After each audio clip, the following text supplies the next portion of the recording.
ഈ PM ശ്രീയിൽ fund Keralam വാങ്ങിയിട്ടില്ല എന്നിരിക്കെ എന്തിനാകും മുൻ സർക്കാരിനെ പഴിച്ചുകൊണ്ട് ഈ വിഷയത്തിൽ UDF ഇപ്പോൾ ഒരു പുകമറ സൃഷ്ടിക്കുന്നത്? ശ്രീ വി സുരൻകുട്ടി,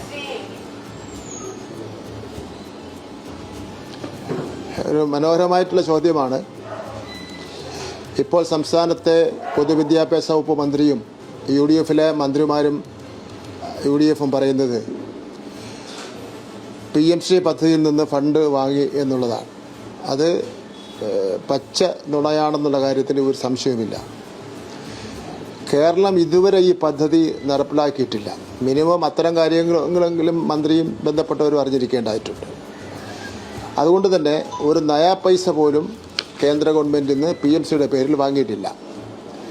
PMC പദ്ധതി നടപ്പിലാക്കുന്നതിന് വേണ്ടി 3 കാര്യങ്ങൾ എഗ്രിമെൻ്റ് വെക്കേണ്ടതായിട്ടുണ്ട്. 1, ഒരു ധാരണാപത്രം ഒപ്പിടൽ. 2, യുഡൈസ് പ്ലസ് പോർട്ടലിലെ വിവരങ്ങളുടെ അടിസ്ഥാനത്തിൽ യോഗ്യതയുള്ള സ്കൂളുകളുടെ പട്ടിക NIC തയ്യാറാക്കി പ്രസിദ്ധീകരിക്കണം. തുടർന്ന് ആ സ്കൂളുകൾ ലോഗിൻ ചെയ്ത് വിവരങ്ങൾ അപ്ലോഡ് ചെയ്യണം. 3ാമത്തെ കാര്യം, സംസ്ഥാന പൊതുവിദ്യാഭ്യാസ വകുപ്പിലെ ഉദ്യോഗസ്ഥന്മാർ അടങ്ങുന്ന ഒരു ടീം ഈ സ്കൂളുകൾ പരിശോധിച്ച് മാനദണ്ഡങ്ങൾ ഉറപ്പുവരുത്തണം.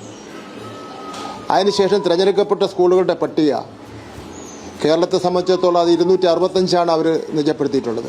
ആ പട്ടിക കേന്ദ്ര വിദ്യാഭ്യാസ മന്ത്രാലയത്തിന് നമ്മൾ അയച്ചു കൊടുക്കണം. നമ്മൾ ഇതുവരെ അങ്ങനെ ഒരു പട്ടിക കേരളത്തിൽ നിന്ന് അയച്ചു കൊടുത്തിട്ടേയില്ല. ഇത് കേന്ദ്രം പരിശോധിച്ച് അപ്രൂവ് ചെയ്ത് ശേഷം മാത്രമേ പദ്ധതിക്കുള്ള ഫണ്ട് ആവശ്യപ്പെട്ടുകൊണ്ടുള്ള പ്ലാൻ പ്രപ്പോസൽ സമർപ്പിക്കാൻ സാധിക്കുകയുള്ളൂ. എന്നാൽ ധാരണാപത്രം ഒപ്പിട്ട ആദ്യഘട്ടത്തിന് ശേഷം ചില CPI ആയിട്ടുള്ള ചില തർക്കങ്ങളൊക്കെ ഉണ്ട്. അതിൻ്റെ രാഷ്ട്രീയ വശമാണ്. BJP സർക്കാരിൻ്റെ കാവ്യവൽക്കരണ നിർദ്ദേശങ്ങളടങ്ങിയ ദേശീയ വിദ്യാഭ്യാസ നയം അടിച്ചേൽപ്പിക്കുമെന്ന് കണ്ടപ്പോൾ സംസ്ഥാന മന്ത്രിസഭ ധാരണാപത്രം മരവിപ്പിക്കാൻ തീരുമാനിച്ചു. ഇക്കാര്യം പൊതുവിദ്യാഭ്യാസ മന്ത്രി എന്നുള്ള നിലയിൽ ഞാൻ കേന്ദ്ര മന്ത്രിയെ നേരിട്ടും വകുപ്പ് സെക്രട്ടറി മുഖാന്തരം രേഖാമൂലവും അറിയിച്ചിട്ടുണ്ട്.